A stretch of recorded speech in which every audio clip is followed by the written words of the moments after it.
Welcome to the Black Sit Down. This is the One Foot In podcast where me and my two other co-hosts talk about college football. We take one foot in to the college football realm. And today is the Week 8 pregame show. We got a couple Friday night games and a whole slate of Saturday games that we're going to talk about. The 2 minute drill is going to include all three of the Friday games that I'm looking forward to. And there's a lot of games that we're going to take a deep dive into. It's, I think, 5 ranked matchups. And then the rest are going to be on a 2 minute drill. And then we're gonna talk about some news. We got some news to talk about. Some interesting things have occurred the last couple of days. Yeah. How y'all feeling today? How we feeling? I got a haircut today. I was up early this morning. Woke up around 10 in the morning. Went to sleep around 6. Woke up in 4 hours. Been up since. I'm here. The grind don't stop. At least, I got a haircut. I look good. I hope. And yeah, just feeling motivated and then ready to get the day started. To be honest, well, just going about my day, not getting started. How about you, VJ? CJ? Man, I got home at like 7:30 ish, and then now my PM? PC's been tweaking, and so yeah, PM, and yeah, now I'm just hoping that my PC don't blow up while I'm doing this with y'all. Shit, type shit. All right, let's get right into it, bro. We got 5 ranked matches to get to. We got picks to make. We got a lot of things to talk about. We're going to start with the Ole Miss game. This is the top 10 matchup. It's number 5 Ole Miss, undefeated this whole season. Had a struggling start and game at Washington, or not at Washington State, but with Washington State last week. They're playing at 3:30 p.m. on Saturday against number 9 Georgia. They have one loss on the record, and that's to Alabama, who's looking real nice right now, but also banged up. But Georgia is the favorite, as you can see by a little, what is this, a pie graph or some shit? I don't know. VJ, how are we feeling about this one? Do not spoil your picks, bro. Do not talk about. I'm leaning towards you here. I don't want to hear. So we make the picks. VJ? Man, this is definitely an interesting game, especially how Ole Miss looked last week. Georgia's kind of been upclimbing again, building themselves up on a foundation. So I'm gonna keep it short and simple, like I said, because my PC's been tweaking. GG! They got him. They got him. They got him. Yeah. All right. I'll take it from there. Should we try VJ finish his thought or what? VJ, go ahead and finish your thought. Try to finish it. You said you was about to keep it short and then you died. So. Yeah, this is definitely a good game to watch. I'm definitely keeping my eye on this one when it pops. Okay. All right. So yeah, Ole Miss. At Georgia, I generally, even though I haven't watched too much of Ole Miss, I generally want Ole Miss to win, just because we want that change. We want to finally see a different faces in the SEC. Georgia looking a little on a down year, but it's still Georgia. Same thing with Alabama. The boys still try to figure themselves out. They somewhat getting an identity, but like I said, we're gonna get into that Alabama versus Tennessee game next, but. For now, Ole Miss, they have a chance. I'm interested. Are they good enough? Even though they're 6-0, they're 3-0 SEC player right now. How good are they when they come play this Georgia Bulldog, this Kirby Smart, team that at one point looking dominant, had their national championship win a couple years. So it's like, even though that's not the team that's looking like this year, you could never doubt Alabama and Georgia. So I'm definitely interested in this in to see what Ole Miss have in store. And yeah, how about you, Cameron? Okay, so for both of these teams, there's question marks everywhere. CJ Allen, he was the linebacker, Georgia. He took over last game. He had his best game this season. And his job this week should be to stop the run game and Keywan Lacey, the running back, and then Trinidad Chambliss. The reason that Ole Miss and Washington State game was so close was Trinidad Chambliss was in a box. He had to throw the ball, and the reason he took over for Austin Simmons is because he can run the ball. If he's not able to find like any pockets to get through and get some yardage, some first downs off his feet, it's going to be a whole lot harder. Keywan Lacey, again, he's one of the better running backs in the SEC, and I think CJ Allen's going to play a pivotal part, and if this Georgia defense can stop Ole Miss. Georgia's known for going off the slow starts. They were down 10-0 in an Auburn game in the first half. Auburn couldn't find a way to score in the second half, and then refs played a big part of that whole game. But again, same with the Alabama game. The Alabama game, they kind of had to wake up in the second half, and they almost came back and won that game. But I want to see a fast start for them, and if that's possible, because Ole Miss, I can see. If they can't stop that backfield and on their feet, it's gonna be a rough day for Georgia. But again, it's a top 10 matchup. I'll make my pick already. I gotta go Georgia just because Ole Miss. I've seen the woes, and I know Kirby Smart's looking at that Washington State game. He's licking his chops. He's ready to get after Trinidad and Keywan Lace and make their day a whole lot harder. And it's just the fact that Ole Miss has looked beatable. They looked way more beatable. Georgia's had slow starts. I would bank on a faster start for Georgia than an Ole Miss somehow pulling off this win. And it's just at this point, it's a bloodbath in the SEC. It's Ole Miss can afford to lose this game. Georgia, they can afford to take a second loss, but they have a lot of other teams on that schedule, and they gotta still try to fight for this SEC championship potentially to try to make the playoffs. And they're already at one loss. They don't want to make it two. They're at home. It's very tough for Ole Miss. I got to roll with Georgia on this. But let's see what Trinidad and Keywan can do in that backfield. That's going to be the biggest part. And this Georgia defense is still questionable. C.J. Allen had his best game, and that was the reason they was able to win last week. VJ, how we feel? Who we leaning towards? I would like to see Ole Miss rebound, but the way it's looking, I prefer Georgia. Score-wise, I'll probably say 28-24. Yeah, I'll go 31-21. All right, I mean, to me, yeah. As much as I want to go with Ole Miss, yeah, like I said, what Cam said, looking a little inconsistent, and even though Kirby Smart lost to Alabama, you just can't doubt Kirby Smart, especially coming against this Ole Miss where they have some inconsistency. They finally rising the ranks, but you still no pun intended, you're facing the big dogs and Kirby Smart. So I definitely got Georgia.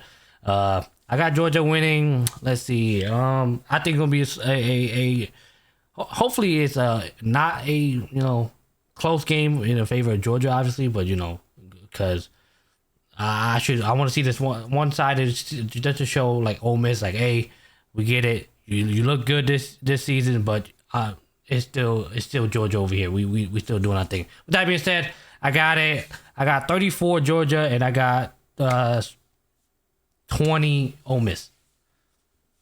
Also look forward to Trinidad Chambliss had his worst game obviously last week as a starter.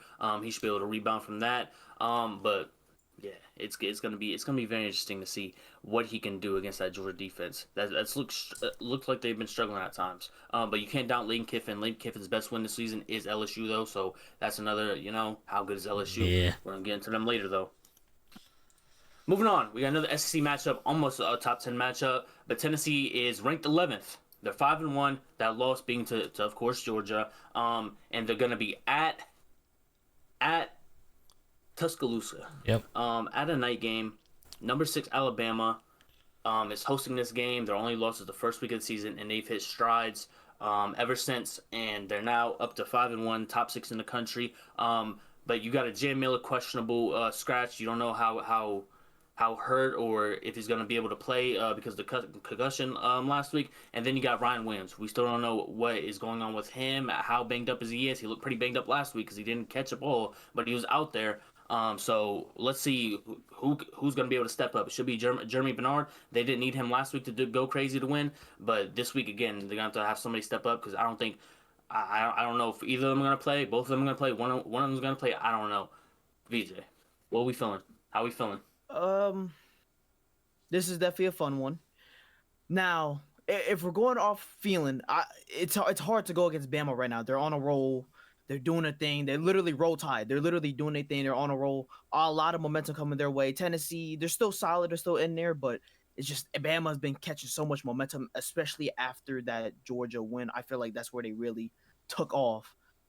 But like you just said, there's injuries on Alabama. Tennessee, this could be a game for them to potentially steal. It goes both ways, but This is definitely a fun one for sure. Nighttime environment in Alabama can't really go wrong. So yeah. What about you, Rex? Yeah, like Alabama after that win against Georgia, DeBoer is trying to find his team. He's trying to find his team. For DeBoer to really establish himself as Alabama head coach, he cannot depend on just Ryan Williams. If he want to be the head coach of Alabama and he want to represent Roll Tide, bro, he gotta prepare for the future as well. So it's like his pieces just can't primarily just be Ryan Williams. Like it's just not gonna happen in the SEC. Because obviously, what happened when Ryan Williams get injured and he's no longer in play? Is Alabama just gone? So with DeBoer, even though Ryan Williams probably played this game, I feel like he had to add them pieces into them other pieces into the playbook, and have not just Ryan Williams shine, but everybody else shine.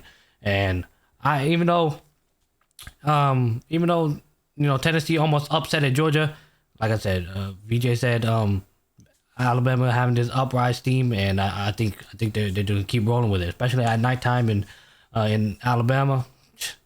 You can't ask for anything more, and yeah. Score predictions or final thoughts, Cameron? For me, this team doesn't need Ryan Williams to win. They did that last week. He had 0 catches. Jeremy Bernard, their leading pass catcher, didn't really have much of an impact. Isaiah Horton is another guy that can catch balls for Ty Simpson. Ty Simpson has been a Heisman candidate for pretty much the whole season except week 1, maybe potentially. But again, it's just, do we have Jam Miller? We don't need him, but it would definitely take a lot off Ty Simpson's shoulders if we can have him back. But again, it's like this Tennessee team has already done more than we've expected. Like, we looked at UCLA and Tennessee trade for the quarterbacks. I think Tennessee pretty much won that. In UCLA, they're in strides now. Basically made that Penn State team blow up. But again, it's Tennessee has overshot themselves. They've already done way more than they should have. So that's why I gotta lean, of course, to the other side. In my prediction, I gotta go Alabama. It's the SEC powerhouse. Kalen DeBoer, shout out him. His coaching has got. I wouldn't say his coaching got a whole lot better, but he got that team back into shape. Kind of just, got them back into the mindset of this is Alabama football. And again, it's a night game at Tuscaloosa. It's not easy by any means, and can Chris Brazzell make an impact and can Joey Aguilar find him? Like, that's what I'm trying to figure out, because Brazzell really wasn't much of an impact last week. And yeah, I'm real interested to see how that offense in Tennessee goes through this Alabama defense, and if they can. But I think this is a shootout. I think it got to be 41-37 in the favor of Alabama. VJ. If there's one thing that I at least know when watching these two teams play off against each other, bro, it's never ever gonna be a damn sleep fest. These guys are always gonna be fucking dogging it, bro. So I like Bama. I'm gonna go 38-35 Alabama. Yeah, yeah. Tennessee, we seen what Tennessee did against Georgia. Hey, they're gonna be throwing this rock. So, with that being said, I got it around 41 Alabama, and I give Tennessee. I'll give Tennessee 34. All right, we got my favorite matchup of the week. We got the USC Trojans, ranked number 20th in the nation. They have a night game going to Notre Dame. Number 13 Notre Dame. They've been able to claw back into the rankings. I don't think they ever fell out, but they clawed back up in the rankings after them 2 losses early in the season, back-to-back week 1 and week 2. They're still somehow managed to be ranked, and they won 4 straight now. USC had their biggest win to date last week, and that was against Michigan. Michigan is now unranked, and now USC is trying to keep their season alive in somewhat fashion and try to end Notre Dame's season by giving Notre Dame the 3rd loss and pretty much eliminate them from playoff contention. And that is going to be the story going into this game. There is a lot on the line for both teams, in my opinion. USC doesn't have the hardest schedule, but I think they have a lingering Oregon matchup later on in the season that if they don't win this game and they don't win The Oregon game, they're looking at 3 losses. They're going to eliminate themselves to playoff contention. And this is an explosive offense for USC that I love. And Notre Dame, it's the same way. You got Jeremiah Love, Jadavian Price in the backfield for CJ Carr. CJ Carr's a freshman, redshirt freshman. We can't forget that. And he knows how to make the big plays to his wide receivers. Shout out Faison. Shout out these pass catchers for Notre Dame. This is going to be an explosive game. I really hope it's somewhat of a shootout because these two offenses are premier or premium. They're at an all-time high. And I'm very excited for this matchup. It's a night game as well. It's unfortunately on NBC. NBC does not fucking do college ball, but we'll just leave it at that. VJ, how we feeling? I mean, I agree with you what you said on like, bro, this is a must win for both teams in a way. Like, essentially, USC needs this win. I mean, it won. First of all, this is one of the most historic rivalries in college football right here. And it potentially is the last year we have it. Yeah, like one of the most historic ones. So can't ignore that. Night game. Both squads need this type of win against each other. I mean, now USC, especially coming in with a lot of momentum, they just beat Michigan. Now they're back ranked. Notre Dame climbing back up in there. They need this because they already have 2 losses. They can't afford any more. So, such a big win. Whoever wins this one is literally like this is the biggest one they could get so far. So, I think it's gonna be a fun one. What about you, right? Yeah, Notre Dame. Man, who would have thought Notre Dame would be in this position just to fight to keep their season alive? But I mean, you could say Faye's low-key on their side. They got USC at home, so even though I want USC to win, but favors seem like shifting towards Notre Dame. USC, I would beating the team up north. I wasn't expecting them to do what they did against the team up north, but here we are. They're ranked number 20. Michigan's no longer ranked. So if USC were to win this game, they find their stride, and who knows how far they would take it. But Notre Dame, they're fighting to keep this season alive, and luckily, Faye's on their side. They have this home game at nighttime. So, yeah, that being said, any final thoughts, Cameron, or go ahead and hit that final, score prediction? Notre Dame, this is the 3rd ranked matchup. The last 2 they lost. This is your only ranked matchup that you're gonna have for the rest of the season. You play a whole bunch of nobodies for the rest of the season. It's gonna be a whole lot of lower ACC tier teams, and then you got Navy. Again, this isn't a hard schedule by any means, but if they win out, they don't have a conference championship to play for. It's gonna be 2 losses, and it's gonna be a debate in the playoff polls or who gets what. And I see if Notre Dame wins this game, they should be able to win out and have 2 losses, no conference championship to play against. And I think they're gonna be in there no matter what. If they do have the 2 losses, but this is again a must win. And if USC pulls this off, it would be kind of a miracle for me because this USC team is very talented on the offensive side of the ball. But again, I salute Lincoln Riley. But I have to go towards Notre Dame. They're back against the wall again. They have to basically kind of win this to get some breathing room. And I just think everything's pointing in the favor of Notre Dame, unfortunately. The momentum, everything. Like Notre Dame's basically had these couple weeks to kind of just like sharpen the iron. Oh, we know where Jeremiah and Jadavian Price can fit on this offense. We can let CJ Carr throw the ball, and they've pretty much been dominant in all their wins since the Texas A&M loss in week 2. And no one's really giving them a run for their money. USC should do that, but if Notre Dame gets off to a fast start with Jeremiah Love and Jadavian Price getting like 3-4 touchdowns apiece like they have been the last couple games, oh man, I don't know if Jaden Mayav is going to be able to keep up. This offense should, but again, we got King Miller or is it King Miller in the backfield for USC? Yeah, I know it's King something. Yeah, it's King something. Hang on, I could look it up for sure. But again, Wayman Jordan, he was the one that got injured, and he was their leading rusher. He basically took a step back, but not take a step back, but he was injured. King Miller jumped in there, and he basically had a career game last week and was able to help them beat Michigan. I want to see what type of impact he has against this front 7 for Notre Dame, if he can have the same impact. But again, I'm going Notre Dame. Let me get a 49-42 win in overtime for Notre Dame.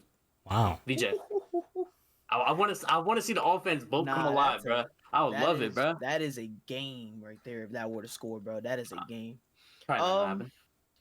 I think, man, this is tough. I really like how USC performed, even though they are kind of injury riddled a little bit. Notre Dame, though, this is backs against the wall, like you just said. They need this badly, and they're at home. You can't ask for any better. This is basically 3rd time's a charm, redemption, 3rd ranked matchup. You have to win this. Give me Notre Dame 35-31 final. Yeah. Yeah. As much as I like USC, but I also believe this game's gonna come. It's gonna be a close, gritty game. I'm not gonna lie. As much as you want this offense to be slinging the rock, bang for bang, I don't think it's gonna go like that. With that being said, I got Notre Dame 27, USC 20. Okay. All right. Get this game out the way, the best game. But now we got another SEC ranked matchup. Like, this is just a bloodbath going on. LSU, number 10 in the country, one loss on the season, and that was to, was it Tennessee? Or was it LSU? They lost to. No, they lose to they lost to what's Ole the team we Miss. just Oh shit. Ole Miss. Yeah, we just that's Ole Miss best record or best game performance. But LSU, they're banged up. Nussmeier has a abdominal injury. I heard it was like another ankle injury. He's banged up in the season. Whit Weeks, their best defender on that defense, is questionable for this game. He might not play, and I don't think that really matters to this defense. This LSU defense gets it done. But I want to see what Diego Pavia and number 17 Vanderbilt, when they bring LSU to town, what do they bring? They should be pissed off.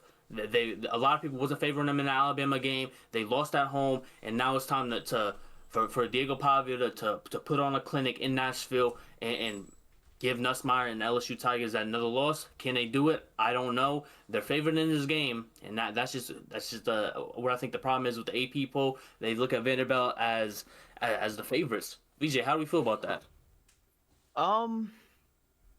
A sneaky. I mean, honestly, obviously, you could say every game's a must win, but this is actually a sneaky must win for LSU in a way because of the fact that they did lose to Ole Miss. So they're a little banged up. They got to come out firing on this one. They kind of need this one away territory, especially against a Vanderbilt squad. That'll probably be a like a once in a decade for Vanderbilt type of squad.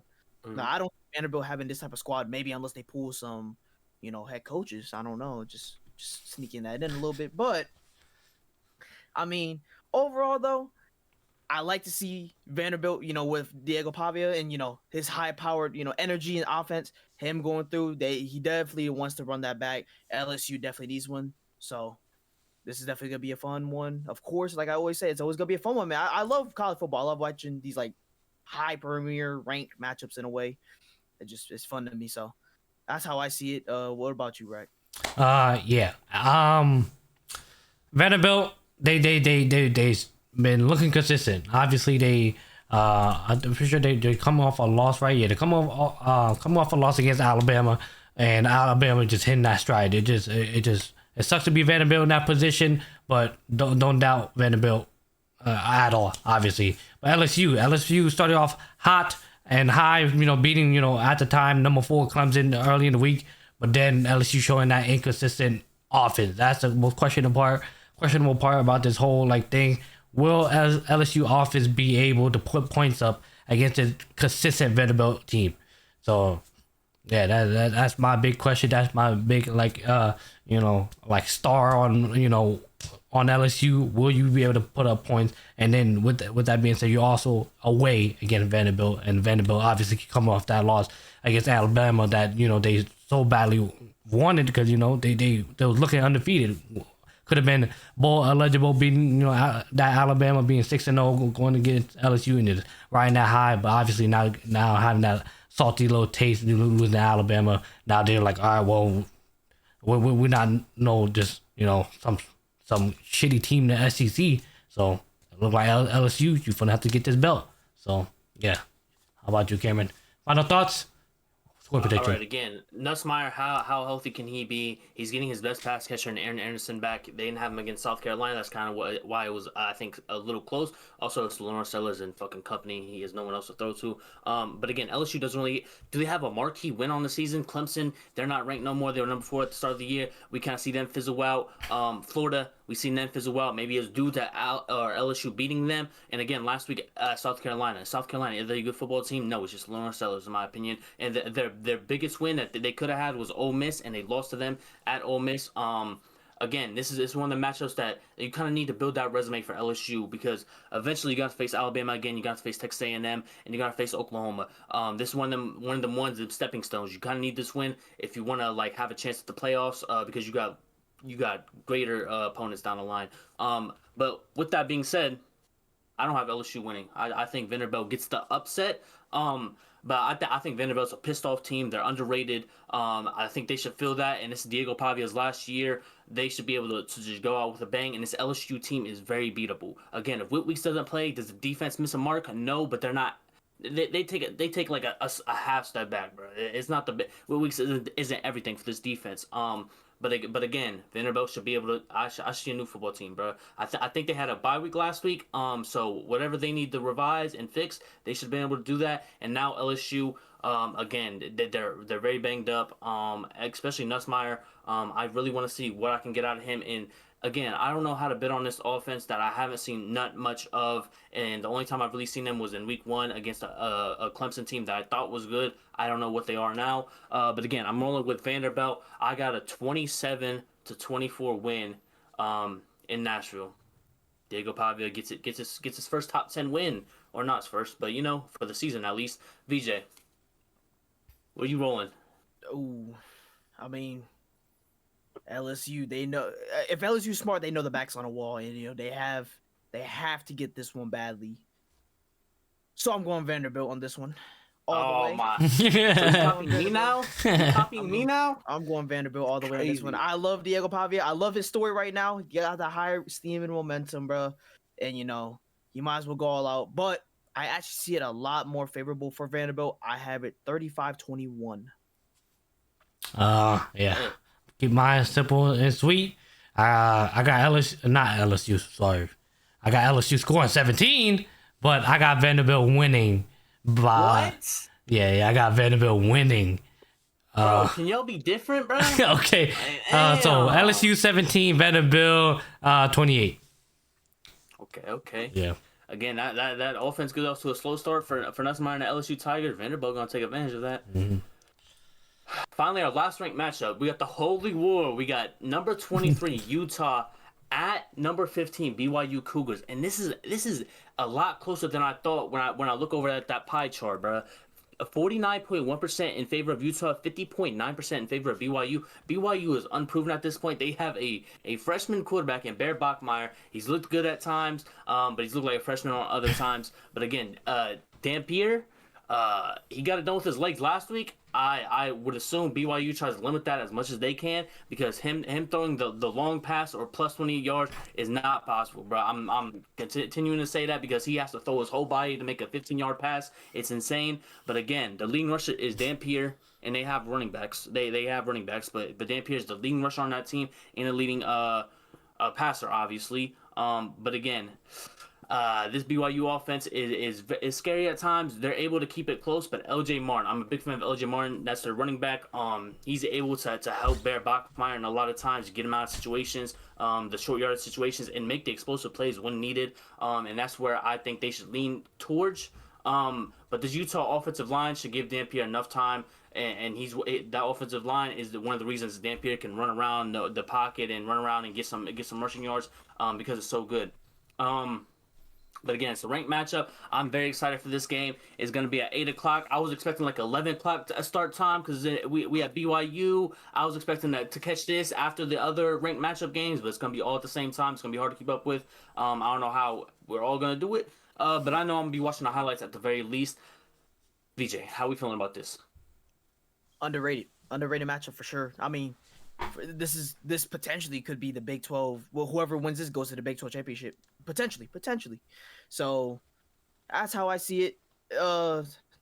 Man, I watched a lot of Utah last week just because I think they were on late night, so I was able to watch them a good bit. BYU, I didn't really get my eyes on too much, but I have seen what they have been doing, and I'm very impressed with them. This is actually a very good matchup. I actually like this night game. Unfortunately, it's counteracts with other things, but I'll probably have that double monitor on watching, so can't really say no to this one. How about you, Rack? Yeah, I just looked at Utah's schedule compared to BYU. It's hard with this one, really. Because Utah freaking beat Arizona freaking State, and Arizona State was 42-10. So it's like, I'm just like, man, what team are we getting in this Big 12 matchup between Utah and BYU? So that's what I'm looking at here, and the fact that you know, I guess it says a lot more about Arizona State where they was at against this Utah. So it's like I don't know if BYU is, this is technically their first true test. Playing this Utah, and I'm not gonna lie, I'm kind of in the lost words. I really don't know. I really don't know. I really don't know which one is the team. I mean, it makes sense why it's like basically like a 50-50. You just toss a coin to maybe just land on that side of the head for either team. But yeah, I don't know. I really don't know. Kind of iffy. So yeah. I can kind of help you a little bit. BYU's untested. I think the Yeah. best win is against Arizona last week, maybe, or maybe a Colorado win if you consider that a good win. They're undefeated, but it's just like it's kind of Just like barely asterisk. too. It's gonna be their first. It's gonna be their first true test.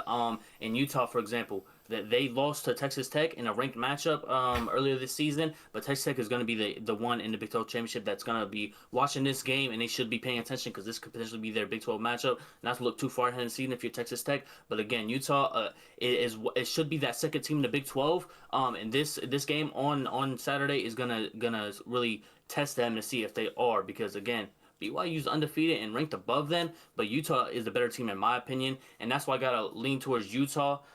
Um, Again, a freshman quarterback is doing a lot for BYU, and I appreciate it. But I see the problems. Even though I'm not the biggest fan of Dan Pierre, I don't think BYU is going to be able to limit his running ability. It's just super hard. Like he has 400 yards rushing and 1100 passing yards. And that's just crazy for one player to do on this Utah team, and he's able to do that because of the offensive line. I can't like emphasize that enough.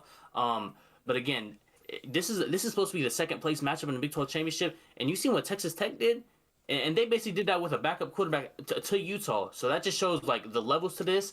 But hopefully Utah can get their revenge. It starts right now with beating BYU. They end the undefeated season of BYU, and I think they do it pretty easily. I'll give them 37. And I'll give BYU 17.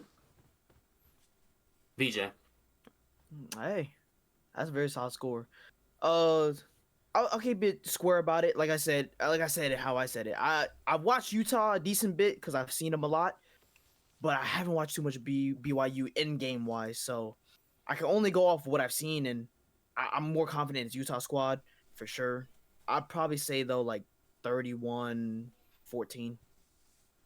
Yeah. Okay. BYU is looking like, Indiana last season where they didn't really get tested. And when I was thinking about it more, like, damn, BYU haven't been tested. What's another like good team that was in the same position? And it made me think of Indiana. So with that being said, it's like BYU. I would want to go with BYU, even though ESPN also got it with BYU. But if you're not being tested, you're 6-0. I feel like the football world is about to like give you a rain check real quick. Like you've been right now, them playing those whatever teams, but here you are. You about to play the big dogs now. So with that being said, I got Utah 31, and I also got BYU with 17. I think this game means a lot more to BYU. Again, they're untested. They beat a ranked team. They seem very different to me. But this is gonna also be the start of the end of their season. They have a tough rest of the schedule with the Big 12 opponents they have. And if this freshman quarterback, like, I don't know what he's gonna see on the field, but if he starts seeing ghost, it's gonna be very bad. And I think it's gonna be potential to fall where they end with like an 8-4 record, and that's saying something in my opinion because they're 6-0 right now. But that's just the direction I see with this freshman quarterback and the true test he has right now. And they're at home on this game, and BYU has invested a lot of money into this program. But they already reached their climax in my opinion. But if they can keep it close and squeeze off like a game-winning drive or a game-winning stop at the end, I could see it happening for sure. I could see it happening for sure. I just don't see any world where BYU just comes and punches Utah in the face and gets an early lead and keeps it and just continues to roll them over. I don't see that. I don't see Utah doing that. But if it happens, because Dan Pierre's ass. No disrespect though. I got Utah winning. But that's just how much I like. Not disrespect him, but that's just how much I don't see him being a big factor in this Big 12 at the end of the season. Now we move on to the one eye on part of the show, I give you a slate of games on Saturday that you should keep an eye on, just for one or another potential upsets, trap games, or something that can be important down the line for a team that potentially make the playoffs or the championship for their respective conference. We're gonna start out with the Friday games. We got a 7 o'clock matchup. We got Louisville, that team that almost beat Virginia but didn't. They have now one loss, and now they go to number 2 Miami. Miami's coming off a bye week. They're 5-0, and they're at the easier part of the schedule. But don't trip up, because Miami could trip up and they get one loss, and it could be to this Louisville team. What does that mean in the grand scheme of things? They get one loss, probably nothing. They still got the ACC pretty much wrapped up. They beat the teams they needed to beat early, and now they're just on like. They're still in Miami. They haven't left Florida this year, and they're still just rolling. But Miller Moss, he had his probably worst game of the season last week against Virginia, and they almost won. So just shows how dangerous they are. Because if Miller Moss plays good, oh man, Miami could be in for it. But Miami's defense is obviously top tier. They're number 2 in the country for a reason. But try to see how much can Miami beat this Louisville team if they even win. Because if they just continue to blow teams out like a Louisville that's 4-1, I'll be very shocked. But then we move on to another night game on Friday. We got number 25 Nebraska, the Cornhuskers. There's a whole bunch of, is Matt Rule going to leave for Penn State? He's saying no. But we can say that right now. And then 3 months later, when Nebraska doesn't even make the playoffs, they just won their bowl game. And then, Matt Rule is signing a 10-year deal with Penn State. That would be crazy. But anyways, Nebraska's 5-1. The one loss being to that team up north. And that was a couple weeks ago. They've been able to bounce back. They're going on the road to Minnesota.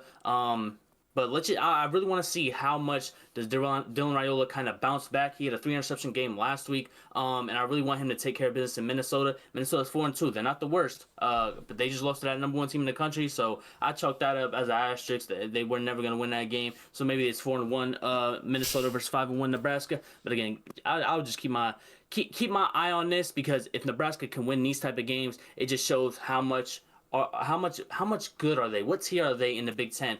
Can they be a B tier team, or they're gonna be stuck in a C tier column for the rest of the year? I don't know.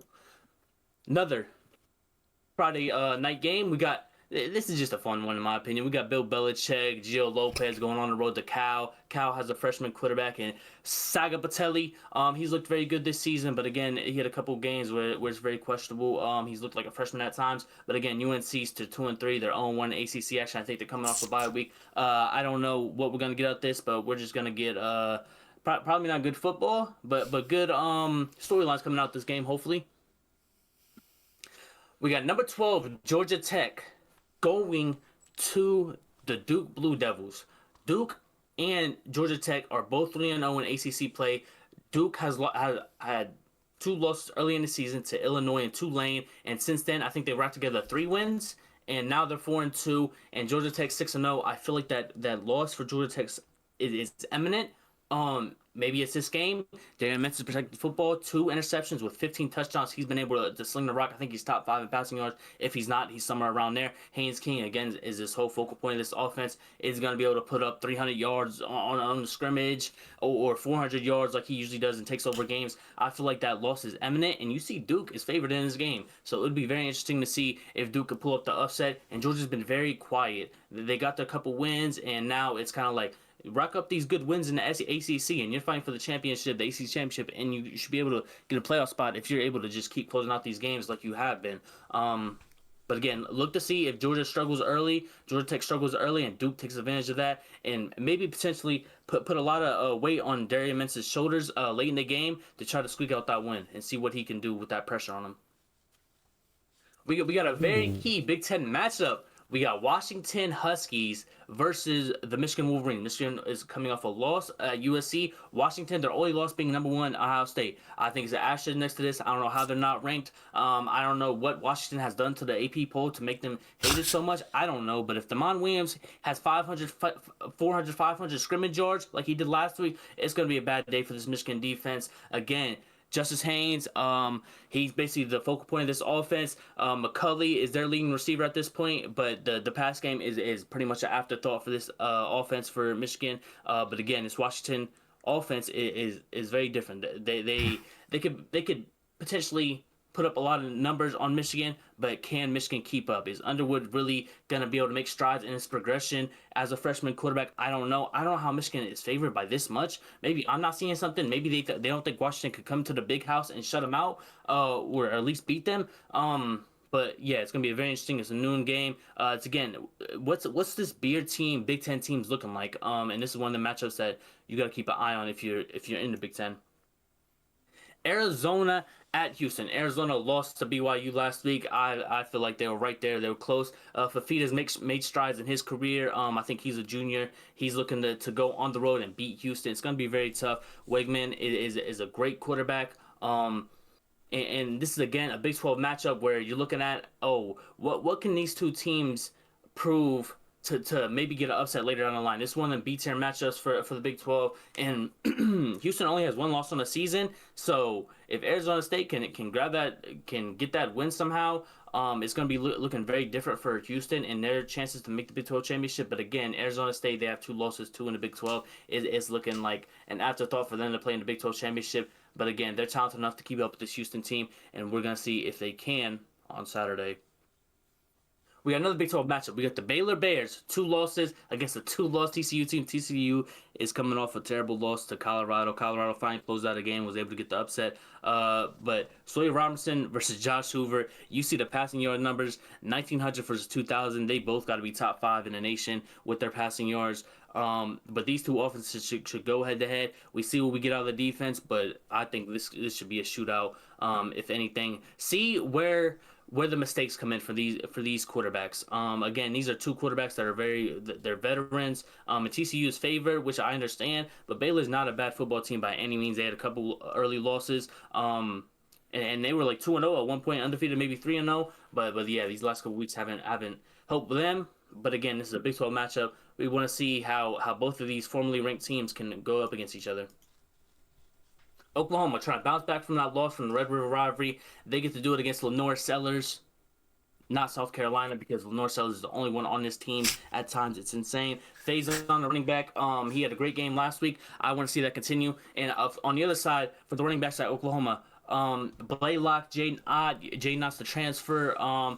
Can either one of y'all please do something and help Mateer at any point? Mateer, again, had his worst game to this season last week against Texas, and you question if he's healthy enough to even play in this game. But I really want to see if Oklahoma can get out to an early stretch, if they could throw Hawkins out there and try to just like alleviate John Mateer's playing time and maybe just close out this South Carolina game as fast as possible. Lenore Sellers is looking for that signature win in the SEC. They're 1-3 in SEC action. But this is the type of game where if Oklahoma doesn't come correct, I think Lenore is and could put a lot of pressure on Oklahoma, but the Oklahoma defense is nothing to shy away from. They're going to have their time with Sellers. They might just alley-oop him for a sack. They might just throw him in the air, and then one other person just comes down and choke slams them. That's just what this offensive line for South Carolina is at this point. It's insane. But yeah, this is going to be a good bounce-back win. Should be a good bounce-back win for Oklahoma. But again, South Carolina's 3-3 at the time, 1-3 in SEC action. They need a win, and they need it right now.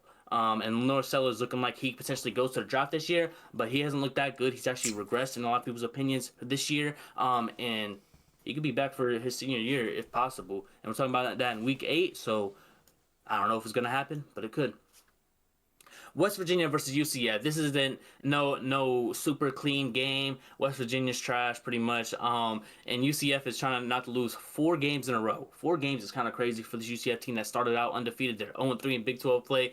I just think it's funny because one of these teams got to win. Like they're going to be passing the win back and forth. Neither one of them going to win it. But again, I trust in UCF and their new quarterback, not Taven Jackson. This guy's still injured. I don't know if he's going to be a healthy scratch this week, but I'm not the biggest fan of him. Shout out the new quarterback. He's been doing his thing, and we can look at it right now. Which one is that? Let's go stats. It's going to be Cam Fancher or Fancher. I don't know how you pronounce it, but he played good last week. They lost still, but it was against Cincinnati, of course. And again, 3 losses, Kansas State, and Cincinnati. Those are all pretty bad losses, except Cincinnati, they're ranked. But again, UCF is trying to not to keep sliding like they have been the last couple weeks. We got a fun game. Aiden Childs, it looks like he's going to be out for maybe a couple weeks. I don't know. I never get updates for college football quarterbacks. But look at this. This is a 3.6 percentage for Michigan to win. We're gonna talk about it later, but yeah, Kurt Signetti got his little re-up at Indiana, only a year and a half playing. Or coaching this team. They're 6-0, number 3 in the country. They're the hottest team in college football. Miami take a bye week off, and Indiana gets a signature win in Eugene, and now Indiana's like the hottest shit in football, or in college football, and they're bringing Michigan State in. It's just how much can Michigan State lose by? Maybe it's 50 like Illinois, maybe it's less. I don't know. But again, it's just a funny game to watch. Just see how much can this Indiana team put up on Michigan State's head.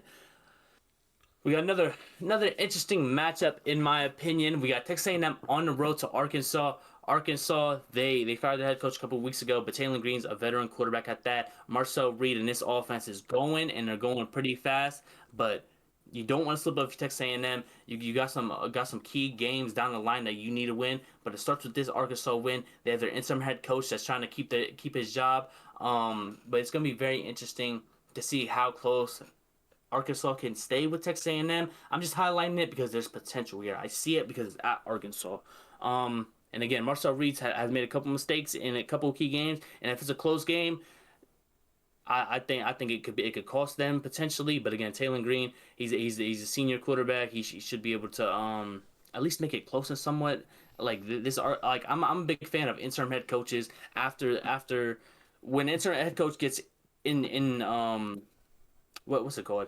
Into the lineup, or like gets the interim head coach job after their head coach is fired, it brings a different type of energy out of a college football team. And this is one of them wins, or one of these games that can be looked over by multiple media outlets and also Texas A&M potentially, because looking down ahead. Don't let it happen this week though if you're Texas A&M.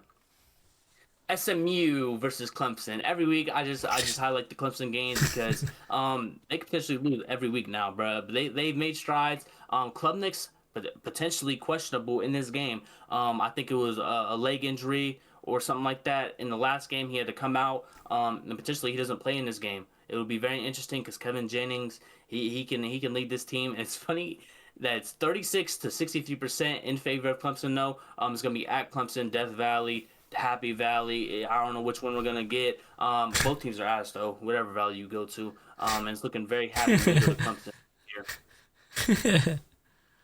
Now we got the undefeated UNLV. No one's talking about this team. I don't know why, bruh. Against Boise State. This is just a fun little Mountain West matchup. I just think it was interesting because, again, we still have undefeated teams going into Week 8, and UNLV is one of them. Again, Boise State should be able to win this. They've had a couple losses in the season. It's kind of interesting, their schedule, because they had two losses to two ranked teams, but they beat New Mexico. New Mexico beat UCLA. So basically, Boise State is better than Penn State and most of the Big Ten off of that. But again, Boise State could end the season with only 2 losses. They don't got a tough schedule at the end of this. It's very interesting. But again, a little fun matchup if you're just clicking through the channels and you see UNLV 6-0. How'd they get here? I couldn't tell you. I haven't watched a UNLV game. I just thought it was interesting. Texas Tech on the road at Arizona State. We have a potential game where both starting quarterbacks are not going to play. Again, Texas Tech, they have an injury, and I'm a big believer in their backup quarterback, in Will Hammond. But yeah, Baron Morton, he went out in last week's game, and basically I think it was a lower leg injury, and he kind of was pissed. He was punching the ground, throwing the ball at the ground. He was very upset at himself. But again, Will Hammond was able to lead them to victory against Kansas in a very close game. But again, Arizona State, this offensive line is pretty shitty. That's why they lost 42-10 last week against Utah. Because this offensive line just I don't know. They just don't like blocking. I don't know. They just like motivation. Maybe they need more NIL contracts. They need it to be upgraded or something, because they have no this backup quarterback. It wasn't an ego thing, but this dude was so irritated, bro. I see 3 straight plays in the fourth quarter where he drops back, sack, drops back, sack. He's pissed. He's throwing up. He's like, fuck. And then third down. It's like third and fucking. They're playing in the back. They're about to damn near touch cars because they're so far back in the parking lot. 3, 4, boom, he gets hit again. I'm like, yo, this is crazy, bro. This dude's irritated, bro. He's so mad, the offensive line feels so bad because there's 4 people trying to lift them up because they 3 back-to-back plays, back-to-back. Bro, this offensive line is so shitty, bro. They felt so bad that they had to lift this man up. They was grabbing him by his shoulder pads, fucking carrying him to the sideline, bro. We feel bad for this shit. But again, Arizona State, Sam Levitt plays. They have a greater chance to beat Texas Tech. But again, Texas Tech is rolling right now. That they have like damn near the best defense in the country. And it'll be very interesting. You see Texas Tech. You see the new logo and everything. I'm not a big fan of these stars on the helmet. And this little logo on the side is ass. Anyway, Is that T-Mobile? Hey, that. It's looking like it, bro. Just change it to pink and you got that, bro. But again, Sam Levitt, if he plays, it's a greater chance. I think Hammond and Morton ain't that far of a difference in my opinion. That they both look good when they play. But again, if we talking about backup quarterbacks playing, I think I'm gonna lead towards Texas Tech in my opinion. Move on. We got damn 2-4. What the fuck is Florida doing? They got DJ Lagway. Yeah, this is gonna be a funny matchup because again, Blake Shapen's good enough to beat Florida, but Florida should be able to roll Mississippi State, and I'm saying roll as in win. But again, Mississippi State is 0-2 in SEC play. Florida's 1-2. This is just an interesting matchup to see who's gonna be the bottom feeder in the SEC when it's all said and done. And Florida's looking like that team right now. We got Oregon at Rutgers. Kaliak Manis, he's the quarterback for Rutgers. He's been slinging that rock, bro. I fuck with him, bro. He's been keeping this close. Let's take a look at their past schedule because they've been able to keep a lot of games close to 3-3 on the season. But again, they lost to Minnesota, Iowa, and Washington State back to All back. Big Ten.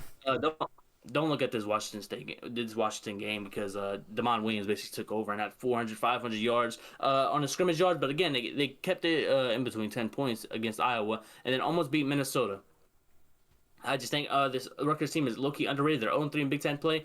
But, hey, man, I want to see the bounce back from Oregon. I think that's the more important thing. How much does Oregon get back to their, hey, let's roll over these teams we're supposed to roll over. And that's just going to be what the storyline is for me going into this game. Washington State, they had that close game against Texas A&M, so we got to put them here. Because, again, I still feel like Virginia's pretty much like they beat Florida State. But Florida State, I don't know how good they are now, but they're not looking that good. Virginia has one loss. They were able to squeeze out that Louisville win last week. But now it's kind of like, does Washington State be able to try to challenge Virginia? I don't know. I really don't know how to feel about this Virginia team. They're able to just win games. They're not doing it in convincing fashion, but they're able to win games. But again, they're 91%, damn near 92% chance to win this game. But I just want to see if they can win in convincing fashion for once. We got Texas. I just just gonna throw the whole thing off. But I was looking at Washington State Cougars logo. Bro, they have each letter in the logo, bro. I was like, wow, that's a W, that's an S, that's a C. Oh shit. It's 2025, man. You didn't know that, bro? No, bro. I never look at Washington State Cougars and just I don't know. It just. Yeah, bro, I just never gave a fuck. But this time I was just sitting there just looking at it. I'm like, oh, shit, wait a minute. Whoever designed this is a good designer, bro. I didn't even see that shit. Yeah. You're an interesting guy, man. You're an interesting guy. All right, we got some SEC play. We got Texas. They're in a must-win situation every week at this point. But they were able to win the Red River rivalry. But, hey, if you go to Kentucky and you don't come correct and it's a night game, hey man, you gonna have an end of your season real quick. I'm liking their quarterback. It's not gonna be what the fuck is his name? You know what I'm talking about. Calzada no more. But yeah, Cutter Boley. Cutter Boley's the freshman. He's looking really nice and looking like the future of this program if they can keep him and pay him his NIL money. But again, look at these rushing yards, man. Bro, how's Arch in week 7 leading the team in rushing yards with 194? That is disgusting, bro. Get that man some help in the backfield, bro. But again, Arch, I just want to see him to continue to make strides in his game. But again, this is treated like a fucking just development year for him. But again, they're ranked. They should be able to beat this Kentucky team and just rack up these good wins in the SEC. Again, Kentucky's 0-3 in SEC play. Texas not that much better with 1-1. But again, it's just interesting to see if Texas trips up against a Kentucky team. Penn State versus Iowa. Let's see what the interim head coach got for this one. It's split down the middle. It looked like, bro, 48.9 to 51.1. But again, Iowa's undefeated. I mean, not undefeated. Fuck no. They're 4-2, but they got lost to Iowa State early in the season and then Damn. Indiana. These are two good losses. These are two. Well, was the top 16 team, but Iowa State's Yeah. trash now. Anyways, a loss to Indiana, damn near A be 5 undefeated. though? Maybe I did misspoke, huh? Wow, they only lost by 5 to Indiana. Wow, Yeah, impressive. yep, exactly. And then you got Penn State. We know how bad this is going down. Jesus Christ. But just to look, you just gotta see what the new backup quarterback is looking like for Penn State, and where are we gonna rank them from here on out? Because they got a new coach, they got a new quarterback. This is basically a new team at this point, a new identity. I'm just looking forward to see how close can they keep it, and are they good enough to even win this game? I don't know. I really don't know. There's a lot of questions. And it's a night game at Iowa. It's gonna be very tough. It's not an easy game by any means. Maryland versus UCLA. I highlighted this game because UCLA has won 2 in a row. Maryland has lost 2 in a row. We're trying to see what direction either one of these teams is going to go in. That does Maryland finally bounce back with their freshman quarterback and keep things afloat? Or do they continue to skid and that 4-0 record that they had previously, is it going to be 4-3 now? And now is Nico found his strides, and is this play caller going to be their new head coach by next year? That's what I'm hearing. But again, UCLA is trying to get to 3-4, while Maryland's trying to avoid going 4-3. It's gonna be very interesting. It's a night game at UCLA as well. It's gonna be a fun game. It's gonna be an interesting Big Ten matchup. Bro, Nico got 300 fucking yards rushing. What the fuck? God damn. Basically all against Penn State. Jesus.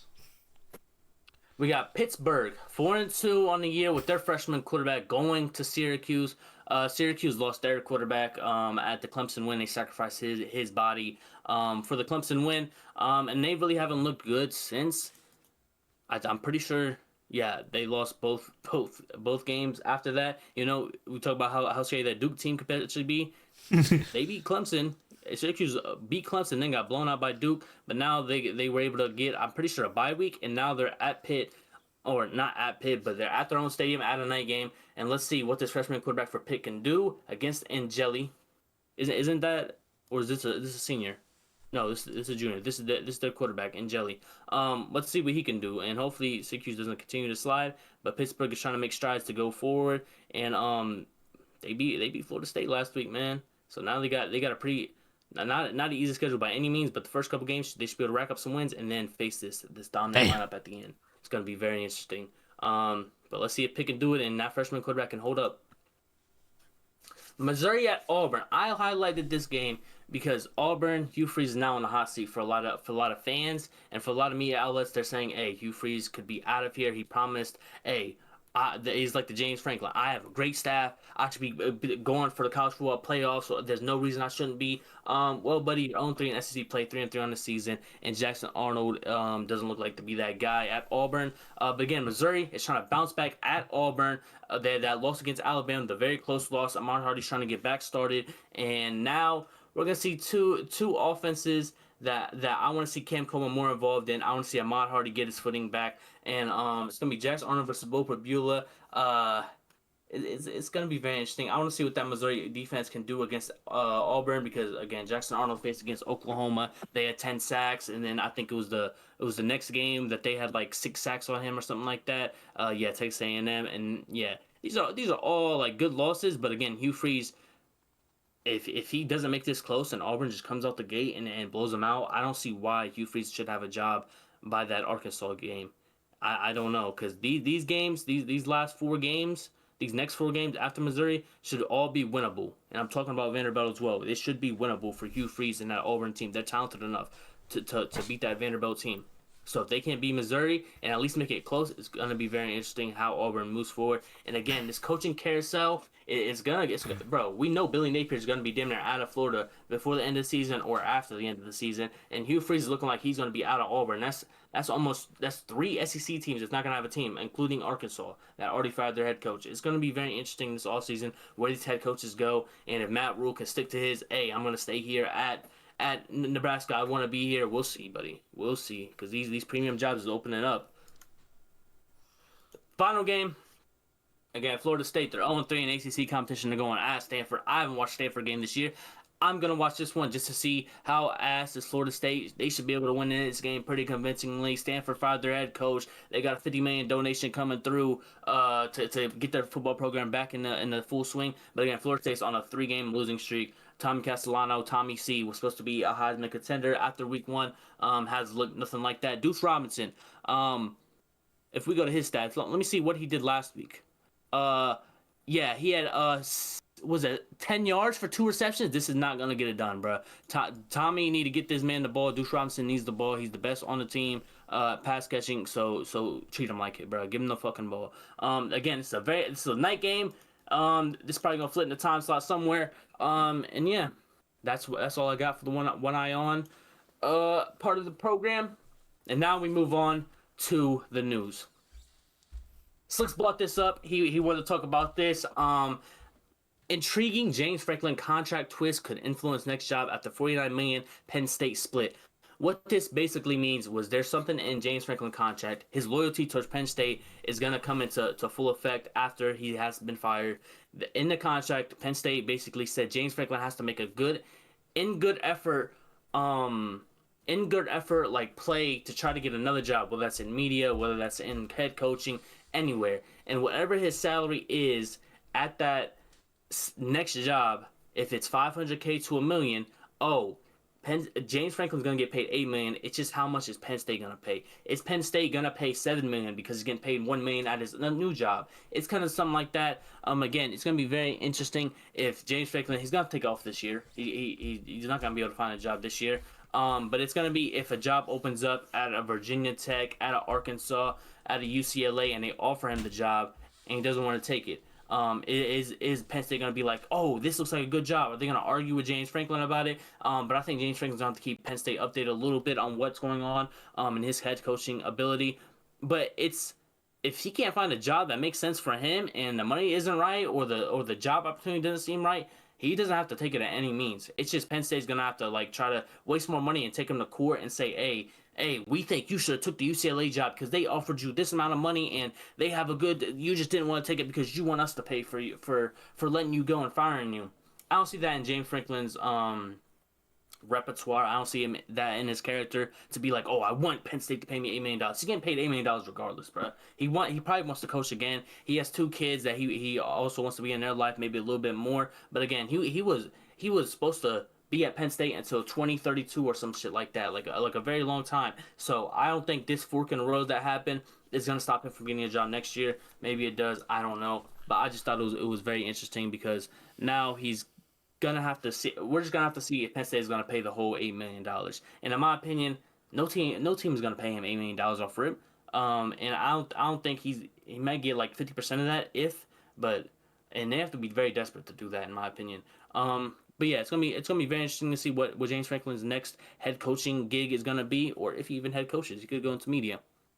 Do you have anything to add? Nah, yeah, I just wanted to, because when I seen this, I thought James Franklin was just gonna go back home, sit on his couch with a recliner chair up, with a beer in his hand, and he was gonna soak in the $8 million you probably receive every year till whatever his year was. But then when I seen this, like, no, there was something that was like, yeah, talking about the lawyer team from Penn State added a little thing. It was like, hey, you gotta have the good faith thing. I'm like, damn, what the? So he has to find another job, but they're like, no, not necessarily. They're like, okay, but what if he does find a job and he say, fuck that? And then Cam was like, well, technically, Penn State could sue him if they want to. I'm like, damn, all right. So it's like, to me, it's like, damn, so he has to basically, almost in a sense, take a job regardless of wherever that might be. He doesn't have to take it. He just has to look for a job, and it has to make sense for him. And I just never seen James Franklin just taking a back seat, and like maybe taking a year off would be something that's interesting, because that would be $8 million that Penn State has to play for next year, or pay for next year. It would just be very, like, I just think James Franklin is a player's coach. He wants to get back into coaching. I just don't know where. I just don't see him taking a media deal, and if it is, it's gonna be part-time. But that's just my opinion. I've never seen, bro. He's not wasting his fucking coaching career. He hasn't won the big one yet. He has no reason to sit on his couch and just bust open that can of beer and watch Saturday football like he's a fan. He need to fucking get up off his ass and find a new coaching job, man. BJ, anything to add? Not really. I mean, in a sense, it's basically just kind of seeing like, it's seeing inside what James Franklin, like his future holds, because it essentially is like, oh, if you don't do this, blah blah blah, this happened. But off by all feeling, I already knew he was gonna like obviously look for another like spot, just because like you just said, I felt like it wasn't even like time for him to like give up or like just relax and chill back. Like obviously after the season, there's multiple opportunities. Like realistically, yes, he was memed a lot at Penn State for what he was and all that, but dude, he can make some noise in a whole different spot. So it's just this is kind of just solidifies that essentially he's just like what his next pathway is gonna be. So uh, that's how I could say really about this. Mm-hmm. All right, we got more Penn State news. We got Drew Aller undergoes surgery on his ankle. He had a broken right ankle, I think, and he had successful surgery on it. He's gonna be out for the rest of the season. I just thought it would just be good to just wrap up this whole Penn State shit in the news today. Unless James Franklin gets a new job and Drew Aller is gonna eventually go to the draft, this is basically the end of the era for Penn State. And it ended with a bad taste in everybody's mouth. Pause from the coaching staff to the players itself because they had high expectations this year, and it basically fizzled out very early in the season. Anybody need to add anything? Nope. No, pretty straightforward. Yep. All right. Shout out Penn State. I mean, shout out Drew Aller. He's like what 6'6", bro. Big ass ankle, bro. Go that draft to see how the coach is treating him. Speaking of coaching, Indiana announces new 8-year, $93 million contract for Coach Cignetti. This is coming after his biggest win to date. The first time in program history, Indiana has beat a top 3 team or top 5 team. I think it was something like that. They have their highest rating this week by being number 3.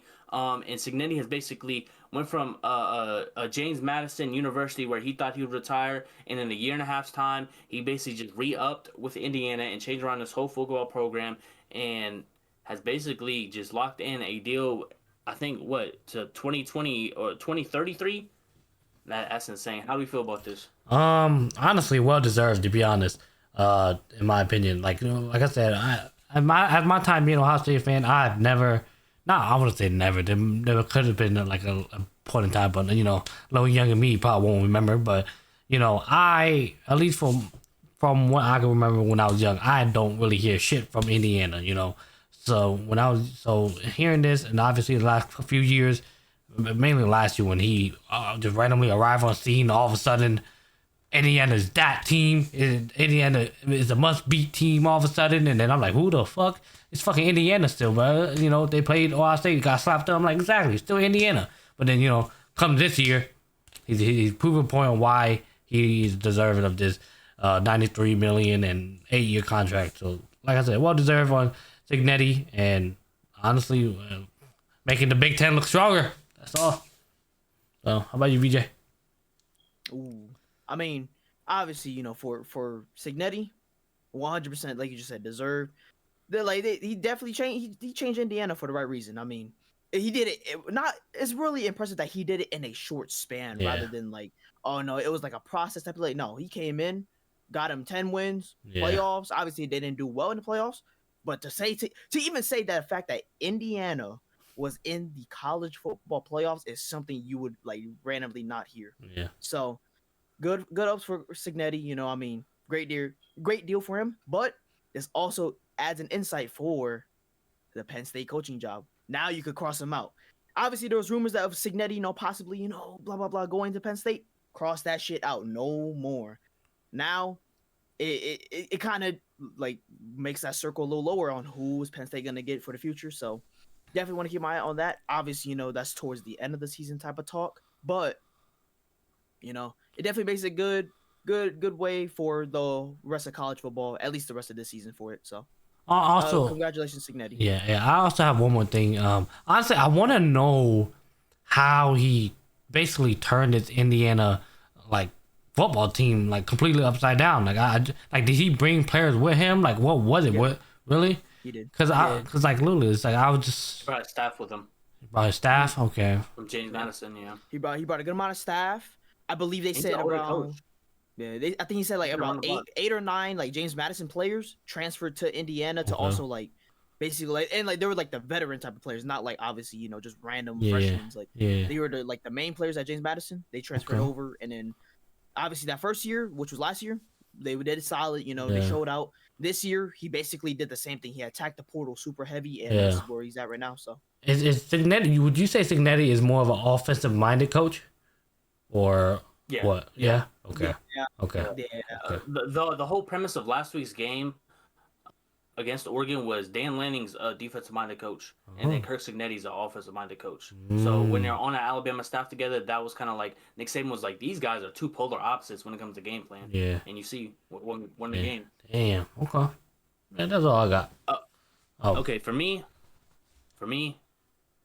this coming at a pivotal time. That Penn State job opens up, and I think this just like kind of scared Indiana in the sense of like Cignetti says he's not gonna stay. He says he's loyal. He's gonna stay here. Let's just lock it up for right now. Yeah. I think we're gonna look at this and be like, you remember when Indiana beat that number 3 team, and then the next week in a couple of days he was able to re-up and got that money a year and a half after he got this job. Yeah.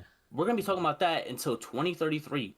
That is a long time from now. That is a very long time from now. And again, Cignetti's on the older side. I think he's like 60-something years old. So it's going to be very interesting to see if this is worth it at the end for Indiana. Obviously, Cignetti needs his money. He got his money. I'm glad he got the payday. And he basically locked up this job and basically told everybody on social media, shut the fuck up. I'm not going to Penn State. Yeah. And it's kind of like the same thing with Matt Rule. What is Matt Rule going to do? Because him and Cignetti was back-to-back with this job. They're going to be the ones going to Penn State. And Cignetti's been said like he doesn't want to do it. And Indiana's finally got him to sign that new deal.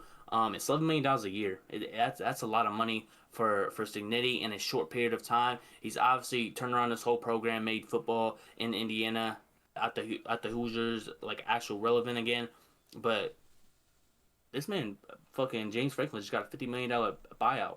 Are we gonna be talking about that in 2028, 2029 when we're talking about Indiana football? Are they gonna still be relevant? But again, on the other side, Cignetti hasn't really had like recruiting. He's really hasn't like had his own like real go at this. He's only really hit the transfer portal and hit it very well and was able to hit on a lot of players. He's been able to see a talent in the transfer portal and turn it around. So let me see if he can actually get some high school recruiting and be on top of them and get some 4 and 5 stars over here. And because now he's locked in for 8 years. Yep. He should be able to build some great classes and get them rolling in. And let's see how much of impact and how much of a powerhouse Indiana could be for the future. And I'm just looking at both sides of the ball, man. I'm just looking at both sides of the potential, man. It could be either super bad for Indiana at the end of the contract, or it could be, oh, we need to re-up for more. He's I think 64 years old or something like that. So this taking him to like he's 72 or something like that. So again, Cignetti's been around the block, and now he's finally getting his love by every single buddy. It's kind of crazy. Yeah. But this Indiana team's legit this year. And we'll see in the future if they could build this recruiting classes and build these transfer classes that he's been able to build the last 2 seasons. If he can continue that on and make this team a real powerhouse in the Big Ten. Mm-hmm. Yeah, I'll be looking forward to it. You know, you're gonna pull up to Ohio Big State, Ten get powerhouse slapped. being made. What? You know, he built a powerhouse. You know, just to get slapped by Ohio State, which is fine. Oh, buddy. Okay, we have our date in Indianapolis and the Big Ten championship. Indiana's basically the home team in that. We'll see. We'll see. Yeah. I'm confident in my team, but Yeah. we'll see. I don't know. Okay, we got the NCAA rule giving players a 5th year of eligibility may not be approved in time to help current seniors. This is basically taking away the red shirt. They're basically trying to get rid of red shirts, and this is basically coming off the back of these NIL deals. Hey, these guys are getting paid. They should be out there playing. Oh, but they don't know if they're going to get minutes, or they don't want to really play because of this, that, and the third. So just getting rid of the red shirt and just having them 5 years. There's 5 years of eligibility in this sport now. I think it'll be very interesting. And they're calling it the 5-for-5 eligibility rule, something like that. But they're really trying to get this approved. And will hopefully maybe help either next year or the year after. I just don't know if it's gonna be approved like they said this year. Okay, wait. So this is okay. It's removing the red shirt, right? So it's they don't want players to sit out. Is that what that means? It's basically giving a year of eligibility instead of just like saying they're a red shirt and they have to like. I don't know how to put it. Like it's just giving them that extra year instead of being 4 years in college. It's gonna be 5 years in college now. You could stay for your 5th year. It's not just kind of that label of being a red shirt, and you Okay. have to like basically what CJ Hicks did this year with the Yeah, red yeah, shirt. yeah. He wouldn't have to. He wouldn't really have to have done that. He would have just So been super able to senior. play. Oh, okay. Yeah, basically. Okay. So he would have just okay. Let's say if this was implemented, CJ would have just played normally, and then he would just came back next year, and that's it, basically. Yeah. Oh, Yeah, okay. have Okay. 50 So of eligibility. okay. So it's helping the players. It's helping the players technically. Yeah. Okay. Okay. Yeah. Okay. Okay. All right. I got it. It means like if you're a freshman and you don't know if you're gonna get time, and the coaching staff is like, yeah, you might as well just redshirt. Well, that's not gonna be an option. Yeah, yeah, You're gonna yeah. be like, oh, you're gonna play. We're gonna try to find minutes for you, Yeah, and not waste a year of eligibility. Yeah. Okay. Because what it was like a lot. I remember a lot of backup quarterbacks. They couldn't come in the end of games. Like I remember for Ohio State, bro. I don't know what year it was, but we were blowing out teams a lot, and we couldn't play our I think our third stringer because he like had too many snaps already because we were blowing out teams so much. Yeah. So he had to literally he was already redshirted, but he has to play a limited amount of snaps. That wouldn't be a thing. He would be able to get his minutes. Okay. makes sense. That's fine. That's fine. At first, it sounded bad. Yeah. I was like, oh wait, that means that it hurts like teams, like programs who have good developmental programs. Yeah. But now that you explain it like that, I'm like, yeah, nah. This is This is this good. could make potential like Hidden programs, gems. like literally build up insane. So, Yeah. Actually, I kind of fuck with this. Yeah. Okay. All right. That's all I got for news. I mean, anything else? Any final thought, or try to wrap this thing up? I think we good. All right. Okay. I'm good too. Alrighty. Yeah, with that being said, man, this has been a One Foot In podcast. To those who I don't know when, but my girl showed up in the chat. So y'all probably see that in the little screen right there in the middle. So yeah, we are live. I forgot to mention that earlier into the video that we are live Thursday, 8 p.m. I was able to get go live early today, but I was just playing the game. So, but 8 p.m. live every single time. We're doing the One Foot In podcast. So if you want to talk about the Buckeye Fanfare Room or the anime podcast, Buckeye Fanfare Room came out Tuesday, and then One Foot In of the post game. What we thought of the previous week, and then the anime coming out on Wednesday. So them 3 days, and then Thursday today. Y'all will see this Friday. So y'all see this Friday. So Thursday. So yeah, if you guys interested, want to talk to either one of us? Hey, my link is in the description. It takes you to a link tree. Just go and click that and go follow whichever one. Mainly it should be Twitch. That's where I'm live at right now. So yeah, appreciate you, Cam. Appreciate you, VJ, for always showing up and your intellectual thoughts and opinions and stuff like that. And yeah, so it's been us, the One Foot In. If you guys are new to the channel, consider clicking that subscribe button. Also, since you're already down there, also click that like button as well, as it help out the channel a lot. But other than that, we appreciate all the support. We catch you guys whenever we catch y'all next. Peace.